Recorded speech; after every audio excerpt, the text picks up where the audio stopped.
At Capella University, learning online doesn't mean learning alone. You'll get support from people who care about your success, like your enrollment specialist who gets to know you and the goals you'd like to achieve. You'll also get a designated academic coach who's with you throughout your entire program.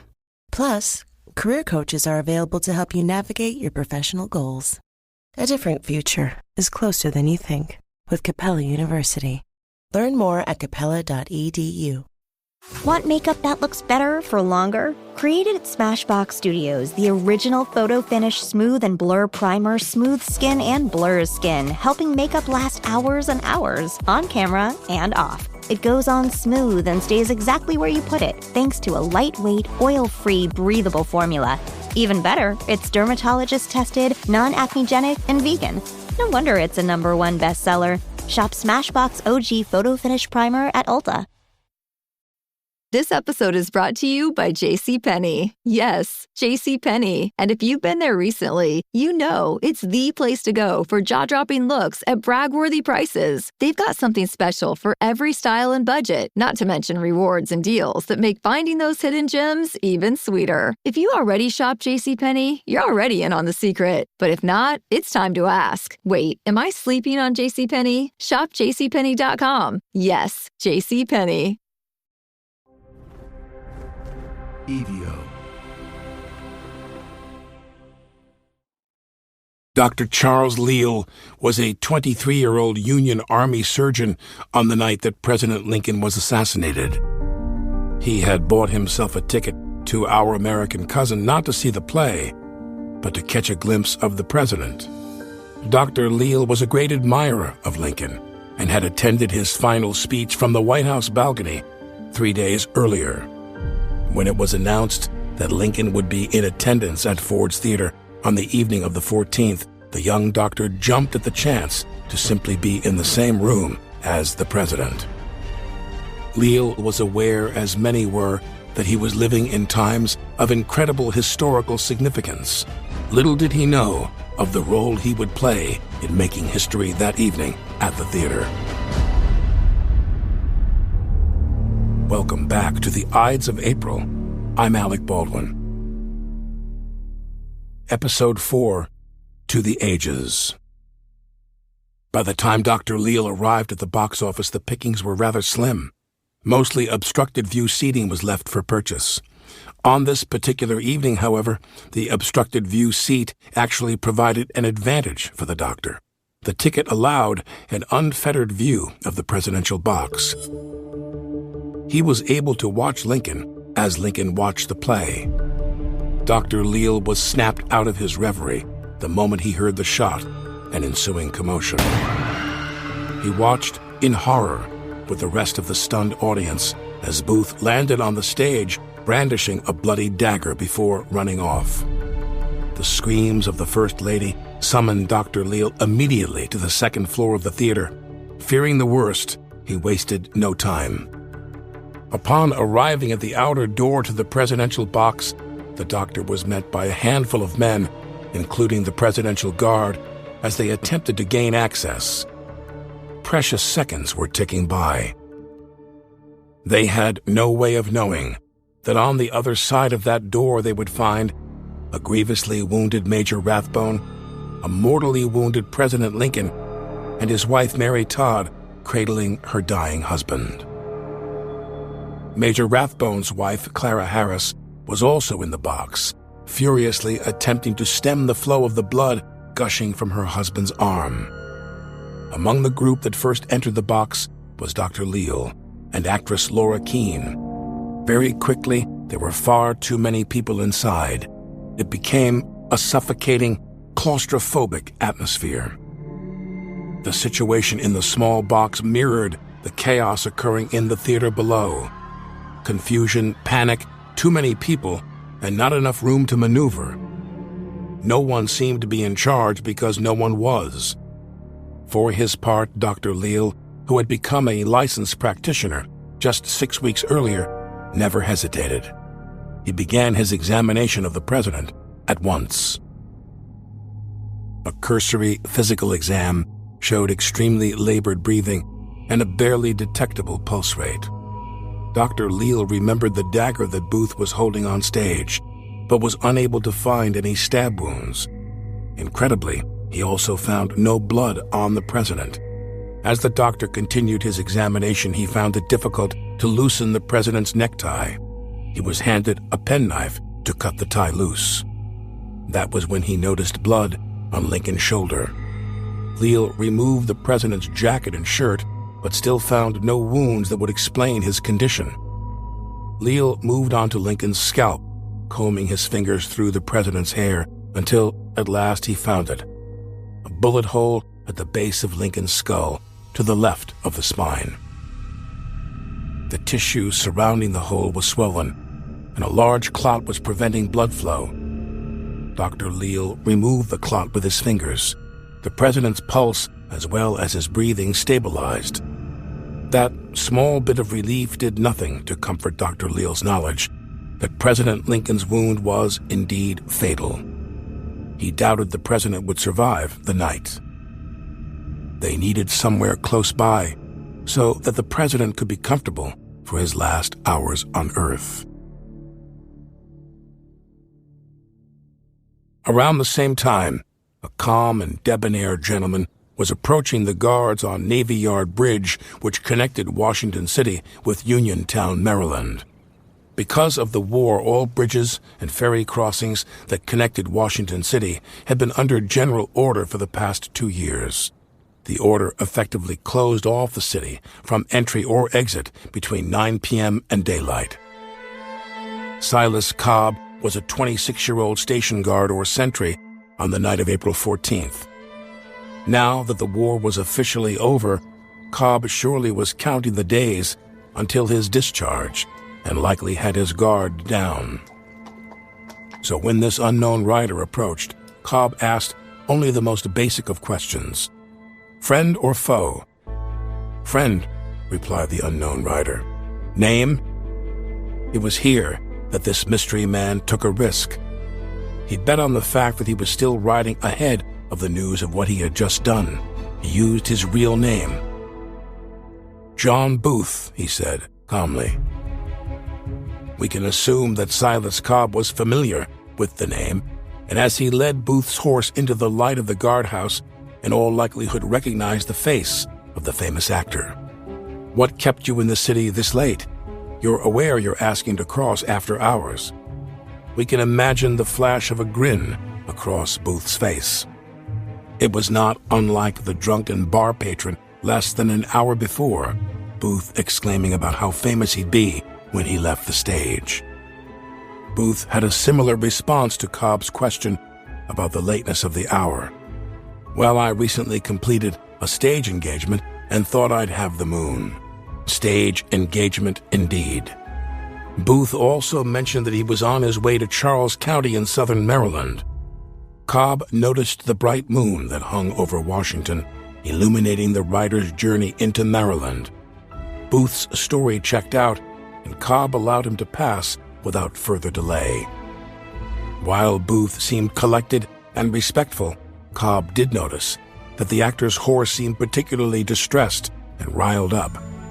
The animal was unable to hide that it had been ridden hard. Minutes later, a less sophisticated rider approached. He gave his name as Smith after announcing himself as a friend to Cobb.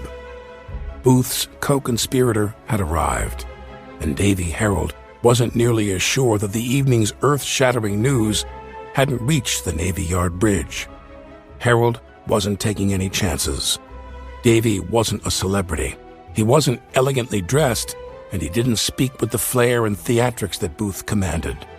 In fact, when asked what kept him so late in the city, Davy answered with a lewd comment about being with a woman on Capitol Hill. Despite the standing order, Cobb allowed the man to cross as well. It wouldn't be too long before Silas Cobb was informed that he had unwittingly allowed 2 men involved in the assassination of the President of the United States to leave the city. And surely by first light, they could be anywhere. Back at Ford's Theater, Dr. Leale had already made the decision that Lincoln wouldn't survive a hasty carriage ride back to the White House. other physicians in attendance agreed. There were several doctors there at the theater that night, and several more that would tend to the president throughout the evening. Leale, however, was the first doctor to be at Lincoln's side after the attack, and he would be the man holding the president's hand as he took his final breath. A group of men raised Abraham Lincoln above their heads and made their way downstairs to the main lobby of the theater. Dr. Leale ran ahead, desperate for an answer of where to take the fallen president. By now, a large crowd had gathered in the street outside the theater. Word had spread about the condition of President Lincoln. As Dr. Leale craned his neck to see above the crowd, he heard a man calling out. Across the street from Ford's Theater stands the Peterson House. A man renting one of the rooms recognized the need for a sanctuary to treat the wounded president. "Bring him here," the man shouted. Dr. Leale instructed a uniformed soldier to clear a path. Within moments, the comatose body of Abraham Lincoln was laid diagonally across the bed in a back room of the Peterson House. Guards were posted at the front door, and thus Leale could perform a proper examination as messengers were sent across the city to summon Lincoln's faithful to say their final goodbyes to their president. As for the other members of Booth's terror plot, both men would only briefly evade capture during the first several days of the manhunt. George Atzerodt, the would-be killer of Vice President Andrew Johnson, was tracked to the home of a cousin in Germantown, Maryland, and taken into custody on April 20th. Lewis Powell, the man who wreaked havoc at the Seward residence, was arrested 3 days later at Surratt's boarding house. Disguised as a day laborer, Powell had the misfortune of arriving at Mary Surratt's doorstep just as federal investigators were concluding their interviews with Mary and others at her house. Booth and Davy Harold met up at a predetermined spot called Soper's Hill, about 5 miles outside of the city. We can imagine the conversation. Booth, triumphant in his attack on Lincoln and curious of the missing Powell's success or failure. Harold, having fled the scene to screams of murder, undoubtedly told Booth that Seward had been killed. Harold also informed Booth that almost certainly Powell had been captured. As for George Atzerodt, neither had any way of knowing whether or not his mission at Andrew Johnson's residence was a success. Despite Harold's protests, Booth assured Harold that the men knew the risks. It was far too dangerous to wait for the compatriots. Booth and Harold pressed on. Their next stop would be at a nearby tavern and former country home of Mary Surratt. The tavern was rented by a man named John Lloyd. Lloyd was a Confederate sympathizer. He was also the man Booth had sent Mary to see early that same morning with a message. They would need guns and food, and no questions asked. Lloyd was happy to oblige. It was near midnight as two of the most wanted men in the brief history of the United States arrived at the tavern. Davy dismounted and stepped inside the tavern to gather supplies. It's here that one of the greatest mysteries of the Lincoln assassination comes sharply into focus. Booth didn't join Davy as he went inside to fetch Lloyd because he couldn't. He was unable to walk. He could barely ride. Sometime between when the fatal shot was fired and his arrival at Lloyd's tavern, Booth had sustained a grievously broken left leg. This dispute begins with these words from Booth's own journal. I walked with a firm step through 1,000 of his friends, was stopped, but pushed on. A colonel was at his side. I shouted Sic Semper before I fired. In jumping, broke my leg. Passed all his pickets, rode 60 miles that night, with the bone of my leg tearing the flesh at every jump. I can never repent it. Booth is referring, it would seem, to his leap from the presidential box to the stage. It was reported that as he jumped, the spur on Booth's left boot became caught on the presidential bunting draped across the front balcony. Off balance, Booth landed awkwardly on the stage. In contrast, historian Michael W. Kaufman offers several points to consider. No eyewitness from Ford's Theater recalled Booth limping as he fled the stage. No witness on the street that evening noted Booth having trouble mounting his horse, which would have required heavy strain on his left leg. And finally, Silas Cobb, the sentry at the Navy Yard Bridge, also made no mention of Booth being in any pain or discomfort. Weeks later, during interrogation, Davy Harold claimed that once they met up at Soper's Hill, Booth admitted that he had injured his leg when thrown from his horse. Perhaps that's what Booth meant when he wrote, "In jumping, broke my leg." Maybe it was the horse that was doing the jumping and Booth was thrown. Either way, this injury would prove to have major significance in the following days, and not just for Booth and Harold. It was really a plot to decapitate the federal government. It was like a terrorist attack on the federal government. Author Walter Starr. We're absolutely sure that the targets included Lincoln, Vice President Johnson, and Secretary of State Seward. And we're reasonably sure that they also were hoping to kill Secretary of War Stanton and General Ulysses Grant. And who knows whether they planned to kill others. One of the first things that Stanton did when he arrived at the Peterson house and took charge on maybe midnight on the 14th, 15th, was he ordered guards placed at the houses of all of the leaders of the Union, including Chief Justice Salmon P. Chase. Chase writes in his diary about staying awake all night, listening to the rain drop and listening to the marching of the guards outside his house. He describes it in his diary as a night of horror. The story continues after the break. Why drop a fortune on basics when you don't have to? Quince has the good stuff. High-quality fabrics, classic fits, and lightweight layers for warm weather. All at prices that make sense. Everything I've ordered from Quince has been nothing but solid. Those closet staples you want to reach for over and over. Cozy cashmere and cotton sweaters from just $50. Breathable flow-knit polos, comfortable lightweight pants that somehow work for both weekend hangs and dressed-up dinners. But the best part, everything with Quince is half the cost of similar brands. Because by working directly with top artisans and cutting out the middlemen, Quince gives you luxury pieces without the markup. I just got back from 2 weeks in Europe, and the organic cotton slub polo was my go-to. I brought 2 of them, and I would alternate wearing them until I found a laundromat and then just start all over again.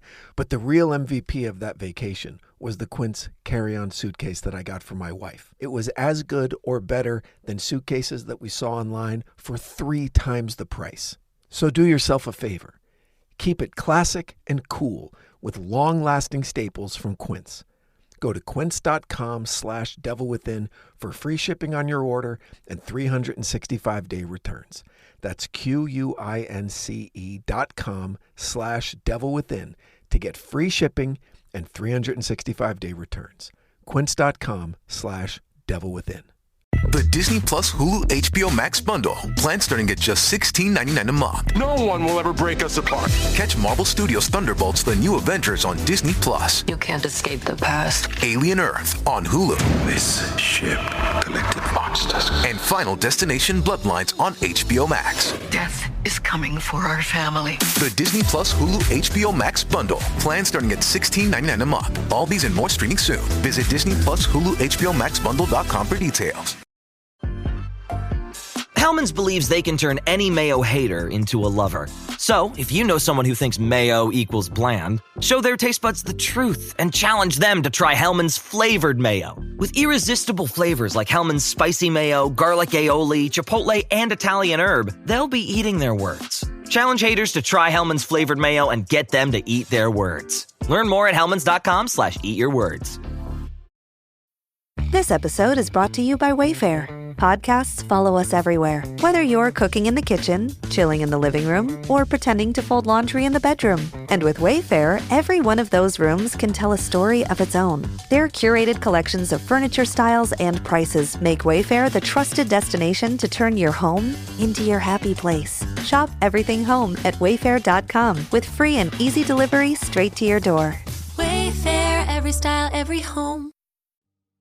Back in Washington City, the cogs of a still-functioning government were thrust into high gear. Among the government's top priorities were sequestering Vice President Andrew Johnson. The VP was to be kept under heavy guard until he could be sworn in as the 17th President of the United States. Meanwhile, at the Peterson boarding house, more than 100 people made their way to the decidedly unpresidential bedroom to say their final goodbyes to Abraham Lincoln. Attendees included cabinet members, judges, members of Congress, military personnel, as well as close friends and family. By this point, a grief-stricken Mary Todd Lincoln had been removed from the room. She was inconsolable, and through her sobs, she begged to take the place of her dying husband. It was an appeal directly to God. She, like Booth, was willing to trade her life for the president's. The quiet afforded by her absence allowed Dr. Leale to perform a thorough diagnosis, which he delivered to Surgeon General Joseph Barnes immediately upon his arrival at Lincoln's bedside. The news was devastating. The .44 caliber ball fired from Booth's single-shot Derringer pistol had entered near the base of Lincoln's skull, approximately midway between his left ear and his spine, slightly below the ear line. The bullet had ripped through both hemispheres of the brain and lodged behind the right eye. Leale noted that Lincoln's left eye was slightly dilated, but his right eye was bulging with severe bruising extending beyond the cheekbone. All subsequent physicians who attended to Lincoln that evening agreed with Dr. Leale's original prognosis. President Lincoln's life was quickly expiring. It would be miraculous if he survived till morning. The doctors who examined Lincoln that night were astounded at the physical specimen the 56-year-old man presented. They noted Lincoln's arms, chest, and overall musculature were that of a seasoned athlete. If not for his incredible fitness, it's doubtful Lincoln would have lasted more than 10 minutes after the attack. Secretary of War Edwin Stanton was awoken by the news of the violence that had exploded that evening in Washington City. Lincoln, they were told, was in much worse shape. It was recommended that Secretary Stanton and Wells get to the Peterson house as soon as they could. Dr. Leale straightened in his chair at the mere mention of Secretary of War Edwin Stanton. It was only hours earlier that Leale was content to catch a glimpse of Lincoln at Ford's Theater for nothing more than bragging rights back home in New York. Now he found himself in the unimaginable position of being the main physician in charge of a dying American president. Even the Surgeon General wouldn't demand Leale relinquish his spot at the bedside, holding Lincoln's hand. Dr. Leale would later write about that moment at Lincoln's side. Quote, "Knowledge that frequently, just before departure, recognition and reason return to those who have been unconscious, caused me for several hours to hold the President's right hand firmly within my grasp, to let him in his blindness know, if possible, that he was in touch with humanity and had a friend." Lincoln, the leader of men, the great emancipator, had transformed from a position of immortality in the eyes of the young doctor to, tragically, exceptionally mortal.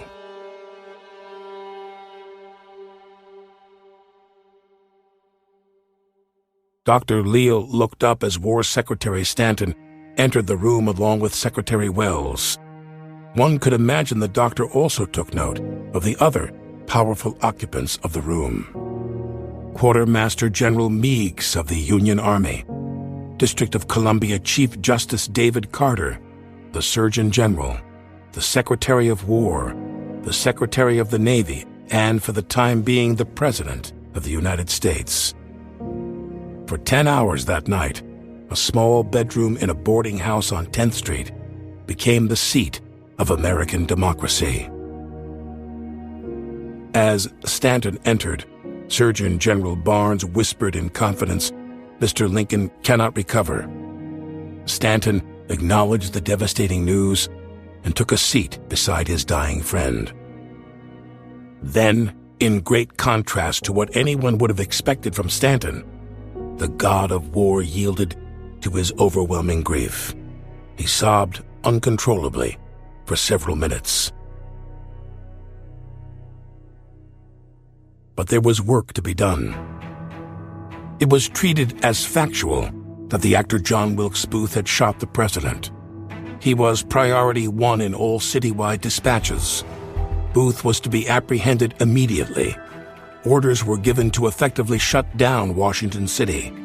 All roads, bridges, trains, carriages, horses, and persons on foot were to be stopped and searched, and all persons interrogated. New York, Philadelphia, and Baltimore were also notified to monitor all points of entry and given the same investigative orders. All boats were to be stopped, boarded, and officials were directed to arrest everyone on board.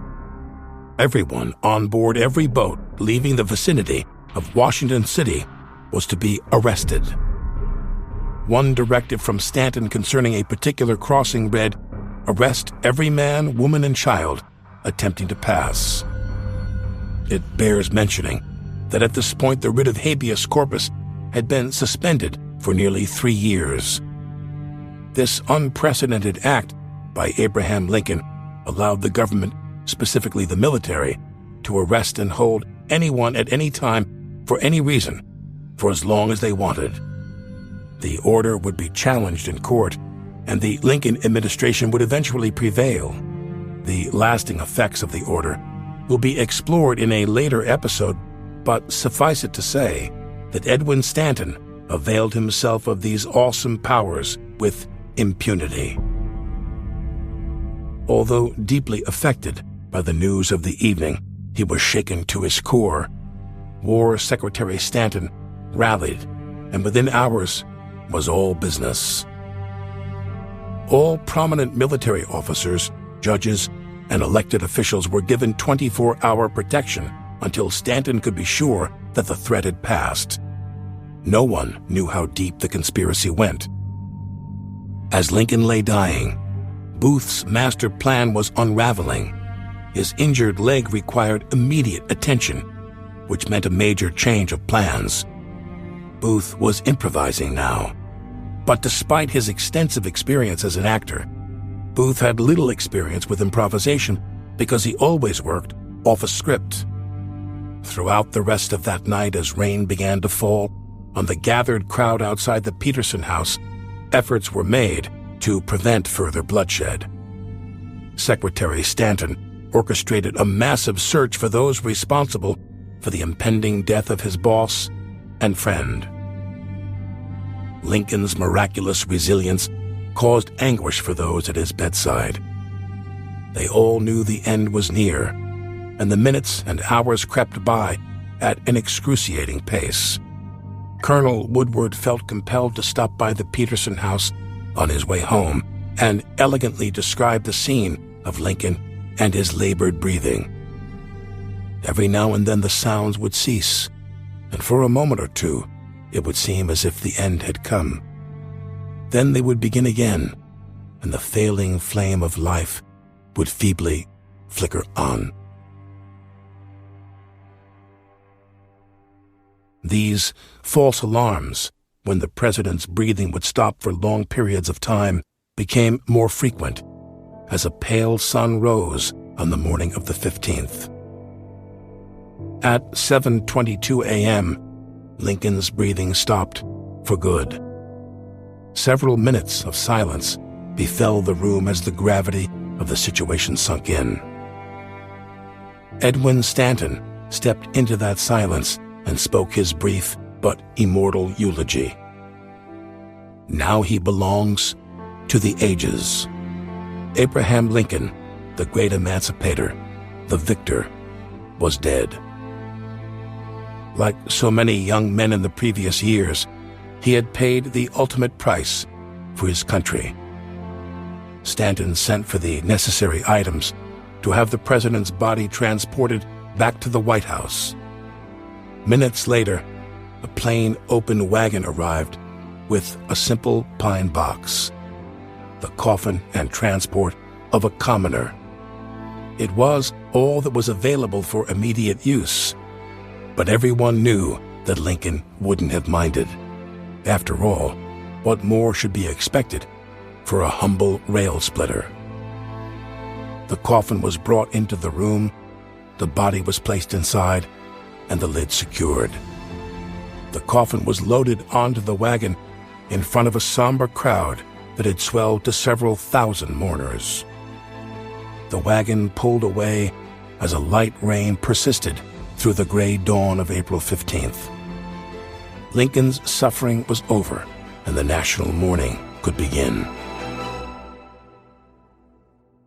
Secretary Stanton spent several minutes alone in the room where Lincoln died, no doubt planning the next steps of what would become the largest manhunt the nation had ever seen. That 6-word eulogy he delivered would be his last full measure of eloquence for some time, for the vengeance of Secretary of War Edwin Stanton would now take center stage.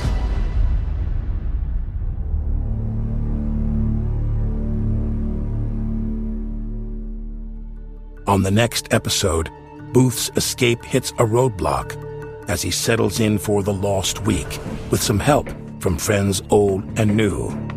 Meanwhile, as his frustration grows, Stanton considers the next move in his fervor to apprehend the assassin John Wilkes Booth.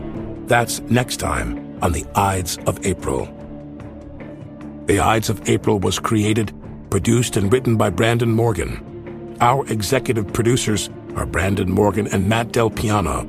Zach McNeese is our story editor, sound designer, and mixer. I'm Alec Baldwin. Thanks for listening.